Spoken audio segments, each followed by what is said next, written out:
in the sun-scorched lands of the Achaemenid Empire, where the marble palaces of Persepolis shimmered like dreams, and the great king's decree could ripple across continents, there lived a man named Ardashir, one of the most respected members of the eyes and ears of the king. This was no ordinary title. It belonged to an elite corps of spies, informants, and royal inspectors who carried the king's will into every satrapy, ensuring justice, loyalty, and obedience. Their whispers shaped destinies. Their reports could make or break a noble, and among them, none were more loyal or more unfortunate than Ardashir. He had foiled assassins, exposed corrupt generals, and survived feasts where poison flowed more freely than wine. Yet the task that would make his name immortal and slightly ridiculous began one blistering afternoon when a royal vizier with a suspicious grin summoned him to the court. "Ardashir," said the vizier, unrolling a scroll. "His Majesty suspects the satrap Artabazos of treachery, bribery, tax theft, and secret trade with the Greeks. You are to uncover proof." Ardashir bowed low, his robe brushing the polished floor. "It will be done, my lord. I shall infiltrate his court, bribe a steward, perhaps pose as a merchant." "No," interrupted the vizier with a silky tone that instantly made Ardashir nervous. "You will infiltrate his harem." Ardashir blinked, sure he'd misheard. "His... what?" "The satrap trusts no man," said the vizier. "He whispers his crimes only among his concubines. To reach his secrets, you must become one of them." "One of?" Ardashir choked on his own breath. "My lord, I'm a royal spy, not a perfumed ornament." "Do not fret," said the vizier, smiling too widely. "The Magi have prepared a potion, a divine elixir from Zoroaster's archives. Drink it, and you will become the most beautiful woman in the empire." "I refuse." "You accept," the vizier replied cheerfully, stamping the royal seal. "By order of the king." And just like that, the fate of one of Persia's greatest agents was sealed by ink and royal whim. The next morning, under the solemn gaze of the Magi, Ardashir stared at the shimmering bowl of pinkish liquid. It smelled faintly of pomegranates and sandalwood. "A sip," said the chief magus, "and you will assume the form of a woman. Drink the antidote later, and you will return to yourself." "Simple, simple," Ardashir muttered, glaring at the potion as though it had personally insulted his beard. "May Ahura Mazda forgive me." He drank. Fire spread through his chest. His bones twisted, his voice cracked, and the world spun like a drunken satrap. When the dizziness cleared, a stranger stared back from the bronze mirror, a stunning woman with amber eyes, flowing red hair, and lips that could start wars. Ardashir gasped, his new voice a melodic tone that startled even himself. "By the sacred fires, I'm gorgeous." "You're welcome," said the magus. "Now go, Lady Ardesha." Mortified but bound by duty, Ardashir, or rather Ardisha, was sent to the palace of satrap Artabazos, disguised as a storyteller and dancer from Babylon.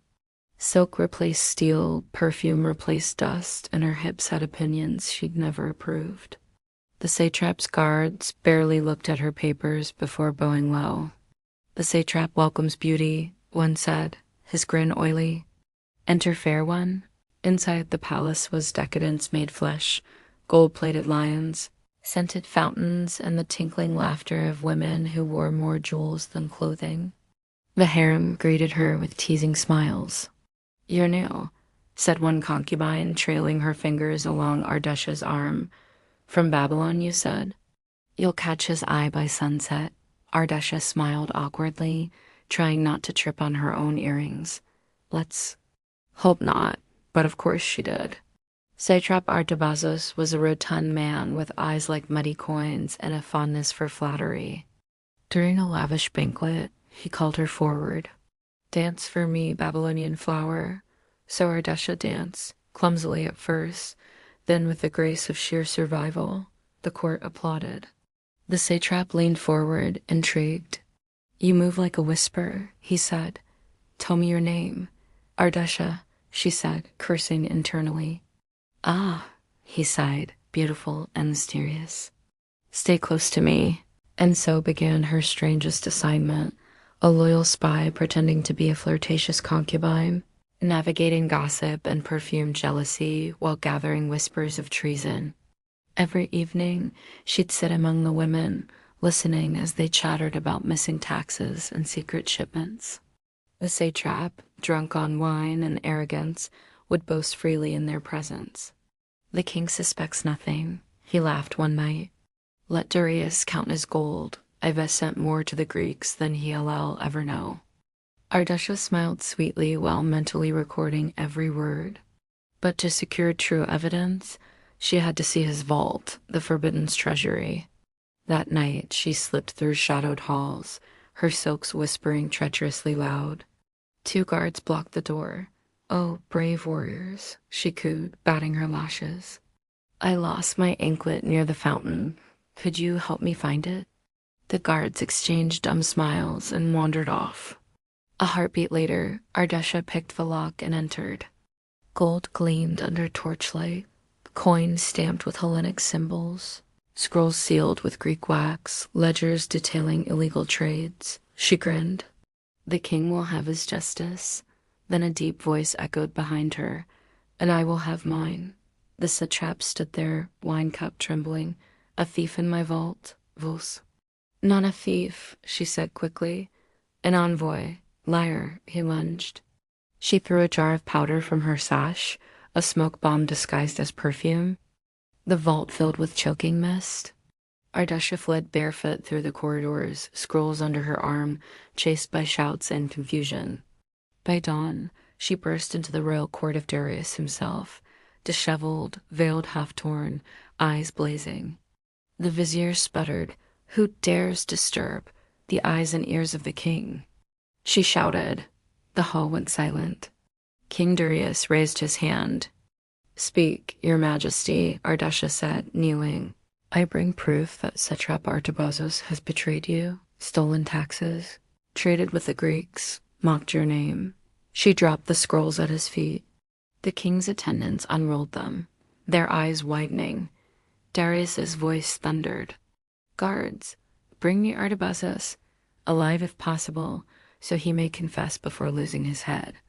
Then his gaze softened, resting on Ardesha. You have served me with courage. Tell me your true name. She bowed her head. Ardesha, your majesty. Gasps rippled through the court. The king's eyebrow arched. Truly, the gods have strange ways. Later, in the Magi's quarters, Ardesha drank the antidote, a cobalt blue potion that glowed faintly in the dark. Her body twisted again. Her voice deepened, muscles returned. When the dizziness faded, Ardeshir stood there, back in his old skin, though his cheeks burned with memories of dancing, veils, and far too many compliments. By Mithra, he groaned. If I ever hear the word perfume again, I'll defect to the Scythians. The Magus smirked.